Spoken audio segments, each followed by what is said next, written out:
कर्म की गठरी बांध कर जग में फिरे इंसान, जैसा करे वैसा वरे, विधि का यही विधान। अगर ये वीडियो आपके सामने है ना, तो नियति खुद चाहती है आपसे कि ये वीडियो आप देखें। नमस्कार दोस्तों, स्वागत है आपका पॉजिटिव वाइब के साथ। आज का हमारा टॉपिक है कर्म का सिद्धांत। यानी कि हमारे साथ जो घटनाएं घट रही हैं, जो हम जीवन जी रहे हैं और जिन भी परिस्थितियों में हम फंसे हुए हैं, वो हमारे साथ आखिर में क्यों है। आपने देखा होगा कोई व्यक्ति किसी चीज़ को लेके बहुत चिंतित है, कोई अपने बच्चों की पढ़ाई को लेके, कोई अपनी पढ़ाई को लेके, किसी की जॉब नहीं लग रही है, कोई बीमारी से ग्रसित है, तो कोई कहीं जाना चाहता है लेकिन जा नहीं पा रहा है, कोई किसी को और व्यक्ति परेशान कर रहा है। तो आखिर ऐसा क्यों होता है? क्या भगवान ये सब करते हैं? अच्छा, एक बात बताइए, भगवान को ये सब करके क्या मिलेगा? भगवान क्यों ये सब करना चाहेगा? नहीं, ऐसा कोई भी चीज़ नहीं है जो आपको परेशान कर रही है। आप जानते हैं कि आपको कौन परेशान कर रहा है? आपको सिर्फ़ और सिर्फ आपके कर्मास परेशान कर रहे हैं और आपकी सोच परेशान कर रही है। बस इसके अलावा तीसरी किसी भी चीज़ में, किसी भी एनर्जी में इतनी ताकत नहीं जो आपको परेशान कर सके। देखिए, मैं आपको यहाँ एक छोटा सा उदाहरण देना चाहूँगी कि एक जज साहब कहीं से निकल के जा रहे थे। रास्ते में क्या देखते हैं कि कोई व्यक्ति एक व्यक्ति का खून करके भाग जाता है और वो उसको देख लेते हैं, लेकिन वो वहाँ कुछ कर नहीं पाते क्योंकि वो घटना इतनी अचानक से होती है कि कुछ ही मिनट में सब कुछ हो जाता है। वो व्यक्ति, लेकिन उस व्यक्ति को वो देख लेते हैं। अगले दिन क्या होता है कि उनके कोर्ट में वो मुकदमा आता है कि उसी व्यक्ति का मर्डर हुआ है और उस व्यक्ति के केस में फंसा कोई दूसरा व्यक्ति है। जब जज साहब देखते हैं कि ये तो वो व्यक्ति है ही नहीं जिसको मैंने रात को देखा था, ये तो कोई और व्यक्ति है।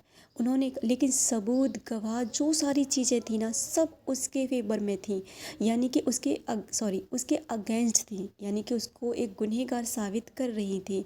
लेकिन जज साहब को ये चीज़ परेशान करके अब वो कह रहे थे कि अब मैं क्या कर सकता हूँ, और लेकिन मैं एक निर्दोष को सज़ा भी नहीं दिला सकता, जबकि मुझे पता है कि ये वो कातिल नहीं है। उन्होंने क्या किया कि उस व्यक्ति को अपने केबिन में 2 मिनट के लिए बुलाया कि मुझे तुमसे बात करनी है। वो व्यक्ति गया।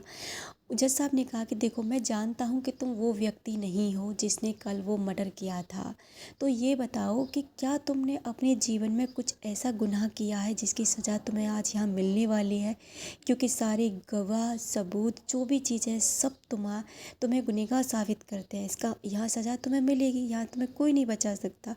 लेकिन फिर भी मैं जानना चाहता हूँ कि क्या तुमने कोई ऐसा गुनाह किया है? तो वो व्यक्ति बोला कि हाँ जज साहब, कुछ सालों पहले मैंने एक मर्डर किया था, लेकिन वहाँ मैं सांप बच गया था और उस समय कोई भी मेरे अगेंस्ट नहीं बोल पाया था और उस मर्डर से मैं बहुत आसानी से बरी निकल हो गया था। तो जज साहब ने कहा कि देखा, किस तरह तुम्हारे उस समय के किए हुए गुनाह तुम्हें किस खून में फंसा करके तुम्हें मिले हुए हैं।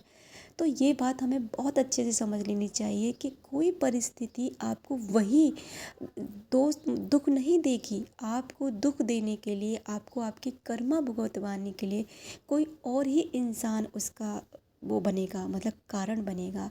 अगर आपने किसी व्यक्ति को धोखा दिया है, तो वो व्यक्ति आपको धोखा देने दोबारा नहीं आएगा। कोई दूसरा व्यक्ति तुम्हारी लाइफ में आएगा और वो व्यक्ति तुम्हें धोखा देगा। कोई व्यक्ति तुम्हें कारोबार में घाटा नहीं देगा, लेकिन कोई तीसरा व्यक्ति वो नहीं देगा जिसको आपने दिया, कोई दूसरा व्यक्ति देगा जो आपको देकर चला जाएगा। यही कर्मों का सिद्धांत है। कहीं कोई चीज़, अब हम कहते हैं अचानक से कोई बात हो गई, हमने तो किसी के साथ गलत नहीं किया, ये हमारे साथ गलत क्यों हो रहा है? नहीं, हमारे साथ कोई भी चीज़ अकारण नहीं होती है, हर चीज़ का कोई कारण होता है। और जो चीज़ का कारण होता है ना, तो वो हमारे ही गुनाहों की एक सज़ा होती है।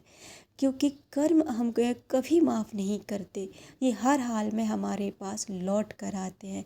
क्योंकि ब्रह्मांड एक एनर्जी है और एनर्जी में आप जो चीज़ भेज रहे हो ना, आपके कर्मों के द्वारा, अपनी सोच के द्वारा, वही चीज़ आपकी लाइफ में वापस लौट रही है बहुत तेज़ी के साथ। तो अपने कर्मों पर हमेशा ध्यान दें और अपनी सोच को हमेशा सकारात्मक रखें।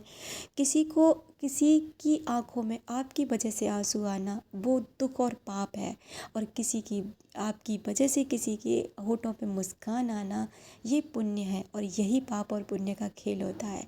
आप जब रास्ते में चल रहे होते हैं ना, तो आप ये ध्यान में दीजिए कि वहाँ क्या क्या पड़ा है। बस आपको ये देखिए कोई बीमार व्यक्ति मिलता है तो उसके लिए दुआ कीजिए कि भगवान इसको आपने जिस भी कर्म की सज़ा दी है ना उसे माफ़ कर दो और इसे ठीक कर दो। क्योंकि अगर आप वहाँ उसका मजाक उड़ाते हुए चलते ना तो ये भी आपका एक तरीके का कर्मा है और ये आपकी तरफ बैक होगा, और बैक होगा तो आपको हिट करेगा। कोई भी इंसान अच्छा देखते हो कि वो उसकी स्थिति बहुत बढ़िया है, सुंदर है, फिटनेस है, सब कुछ है, तो उसको देखकर खुश हो जाइए कि उसने इतने अच्छे कर्मा किए हैं कि उसको ये चीज़ें आज भरपूर मात्रा में मिली हैं। यहाँ हर इंसान अपनी जर्नी पर है और अपने ही किए हुए अच्छे और बुरे कर्मों का नतीजा भुगत रहा है।